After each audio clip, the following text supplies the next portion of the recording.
You're listening to the Move Girl Podcast. I'm your host, Arianna Jonae.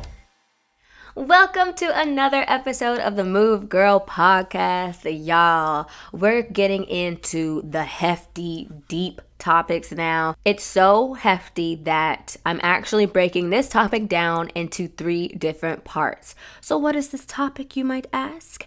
Hater mentality. We're gonna be talking about the hater mentality. So I used to have this roommate who was always comparing herself and every aspect of her life to somebody else's. If somebody got an audition, instead of being excited for them and happy for them, she would be crying that she didn't get that audition.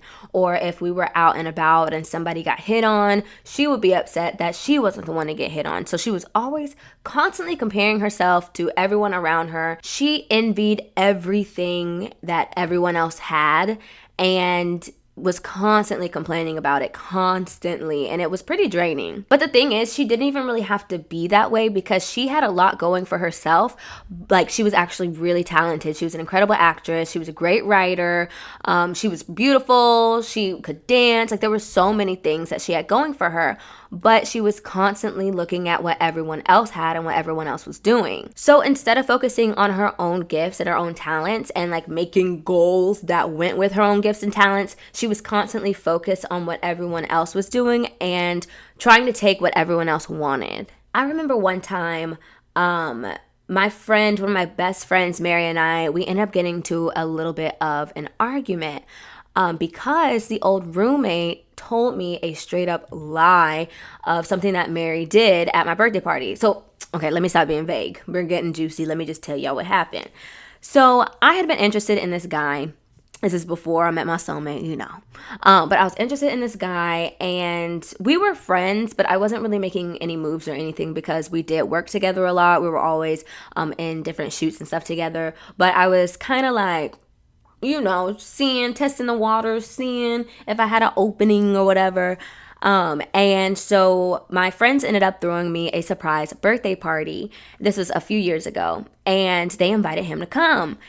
And before I got there, of course, everyone was mixing and mingling and stuff like that. And I get there, the surprise happened, it was amazing, yada, yada, yada. So a couple of days later, after the party and after everything went down, my roommate told me that my best friend Mary was hitting on and flirting with the guy. And I was like, wait, like that does not sound like Mary at all.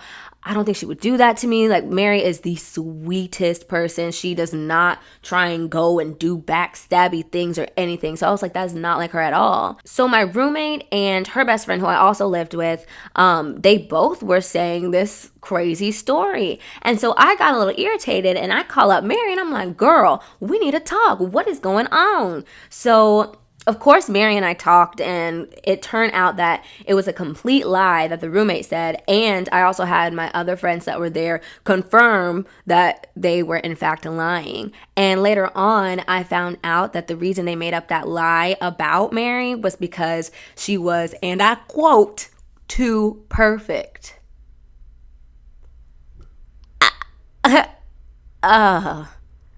Yeah. And like I said, this was a few years ago. Like, this was not high school. This was not middle school. This was a few years ago. So pretty much my old roommate was jealous of Mary and thought that she was too nice or too perfect, as she said, and tried to come up with a lie that would make her look bad. And to make it even crazier, a few months later, guess who went on a date with the guy? The old roommate. Yes, y'all. Like, it was crazy. Now, I let that situation go because I did have to live there and I didn't want a super uncomfortable living situation. I mean, it was already uncomfortable for me having to, like, you know, deal with those different issues and stuff like that. But that wasn't the worst things that she did. And thank God she didn't do some of the things that she did to other people to me. Like, I found a spell mix with like one of her friends' hair, like strands of their hair in there with a photo of the girl, because she wanted some control or something. It was called a control spell herb mix. That's what was written on the bag. So, you know, I'm grateful that That didn't happen to me, and I kind of hope she doesn't listen to this, so she doesn't try and put a spell on me, but I'm covered in the blood, Lord Jesus. Um, but, there were other things that she did as well. Like, she used to take clothes a lot and go in my closet when I wasn't there, and she would, if somebody left clothes over at our house, she would wear their clothes instead of trying to figure out whose clothes it was and give it back to the person. She wanted to take their stuff. She used to write down my jokes.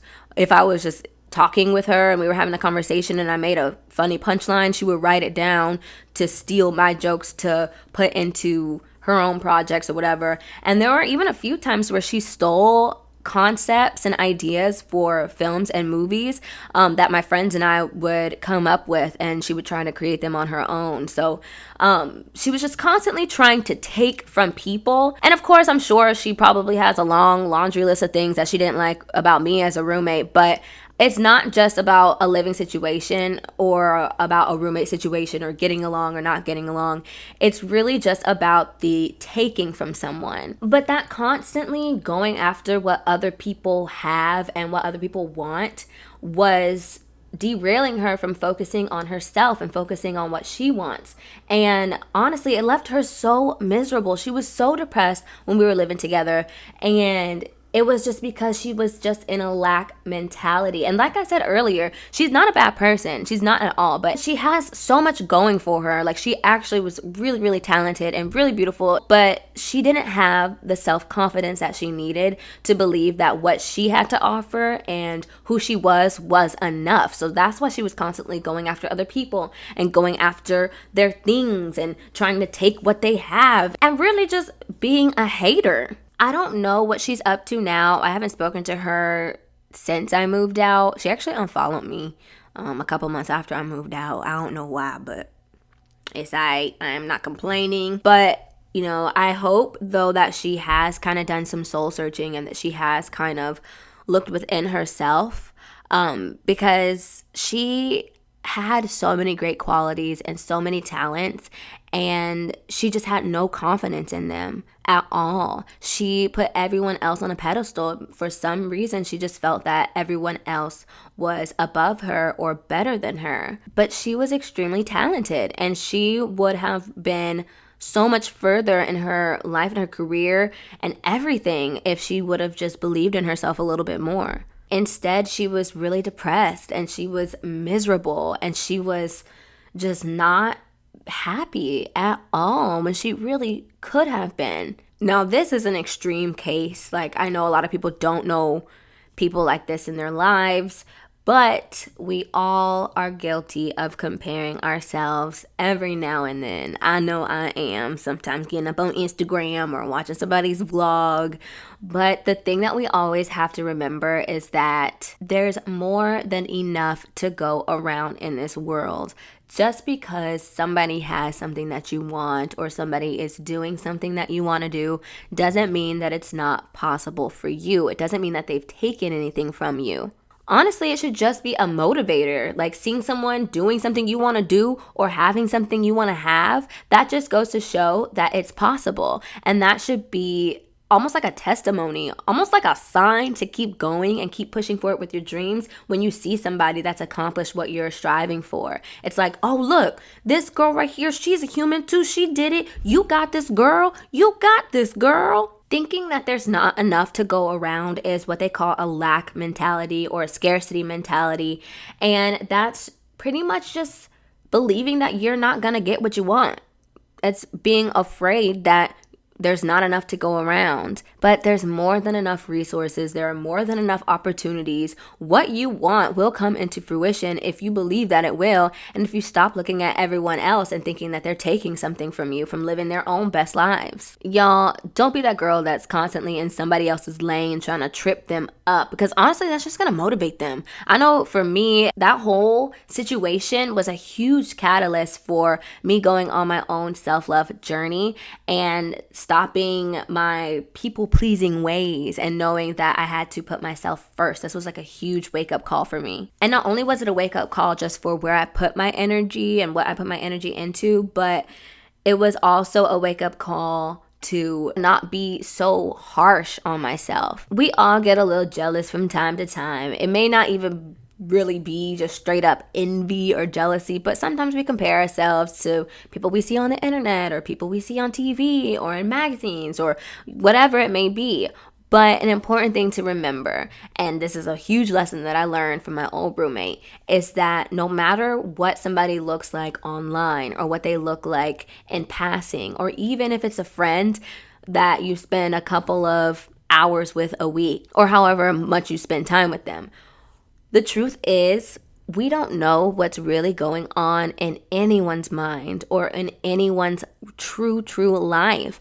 And we're looking at all these amazing things and comparing our lives to them when they have their own struggles themselves. We're all human. We're all living our lives, trial and error, trying to figure out which way to go, what decisions to make. Nobody has all the answers. That's a big thing to remember. Nobody has all the answers. So when you're looking at somebody else and you're feeling inferior to them or you're feeling like less than, they don't have all the answers either. You're equal to them.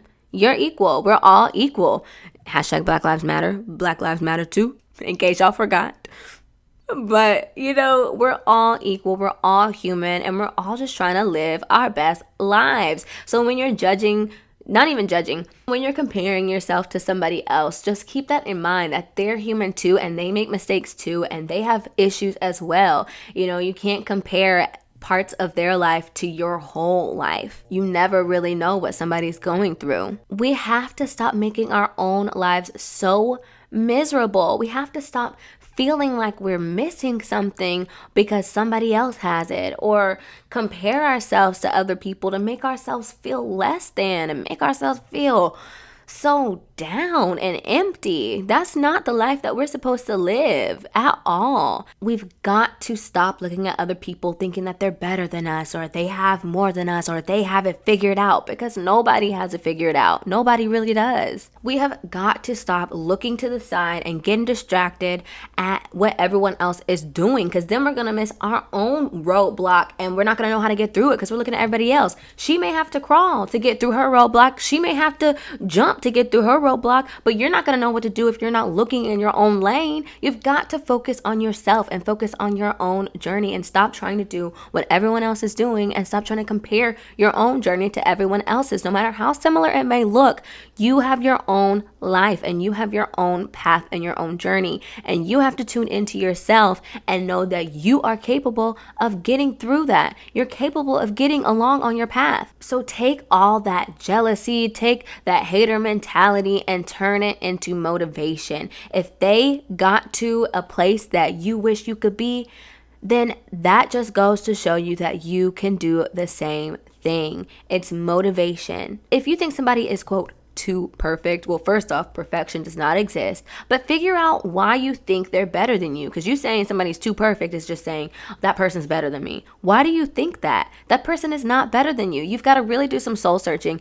and figure out, why are you putting yourself down so much, and why are you judging yourself so harshly, and why are you putting other people on such a high pedestal? You have so many amazing qualities, and you may not be looking at them now. You may not even think you have great qualities, but you do. Everyone does. So stop looking at what other people can do and focus on what you can do and your amazing qualities and your gifts and your blessings. Stop counting somebody else's blessings. That's not your job. That is not your job. Your job is to count your own blessings. Your job is to live your best life. Your job is to enjoy your life. You have everything you need. You are everything you need to live your best life. Just remember that. If you ever feel like you're lacking or you feel inferior to somebody, then that is a signal to take some time out and to just tune in with yourself.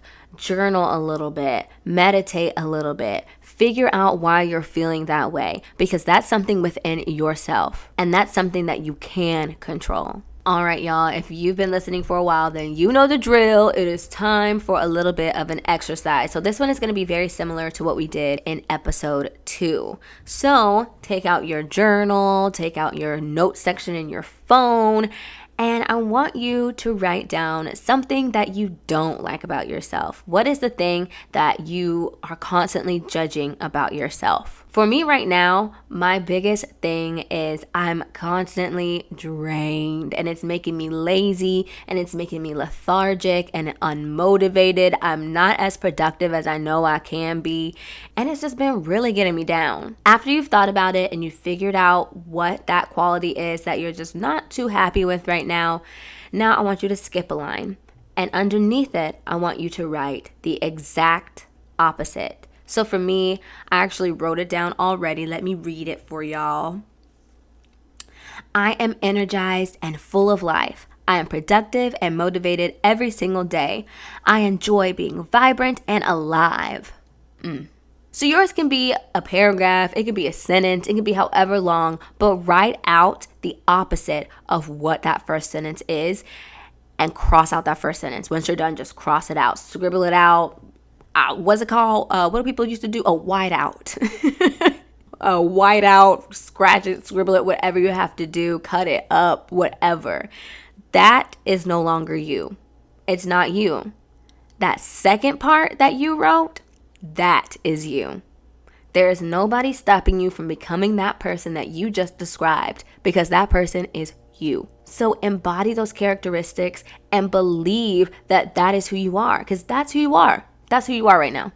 I am vibrant. I am energized. I'm alive. I feel great just saying that. Like, wait a minute. Okay. I'm feeling good about myself. Now, this is something that I like to do in my journal in the mornings. I write what they call I Am Affirmations. So I will write out things that I like about myself, things that I love about myself, just to kind of raise my vibration, put me in a great mood to start the day. And I also write I Am Affirmations for all the qualities that I want to embody. So this helps me to focus on my own goals and focus on who I want to be and say it as if I'm already that person. So instead of looking to other people and being like, oh man, that person gets up at 6 a.m. and they're so motivated and blah, blah. Instead of thinking that and it kind of being a negative, I see it in myself and I can become that. I embody that. And it really, really helps me to become my best version of myself. And that is something that I highly, highly suggest that everyone does at least 2-3 times a week. It's a really, really great way to motivate yourself and to practice more self-love by actually saying all the things you love about yourself and seeing yourself in the light of who you want to be. All right, guys, so that is the end of this episode. Thank you guys so much for tuning in. And always remember, don't let comparison steal your joy. Get out of that hater mentality because it's just keeping you stagnant. Stop comparing yourself. Stop counting other people's blessings and focus on you because you are amazing. You are talented. You are everything you need. You are more than enough. You are amazing, incredible. So remember that. Nobody is in your way except for you. That girl that you've been stalking on Instagram, comparing your life to, she's not in your way. That girl that works with you, she's not in your way. That girl on your favorite TV show, she's not in your way. It is you. All you gotta do is move, girl. You better move, girl. Move out of your own way. So now that we've talked a little bit about the hater mentality in ourselves, what do you do when the haters come for you? That's what we'll be talking about next week. I hope you guys are ready because we're getting even deeper next week. So I'll see you guys on the next episode. I love you so much. Thank you guys for listening. Bye.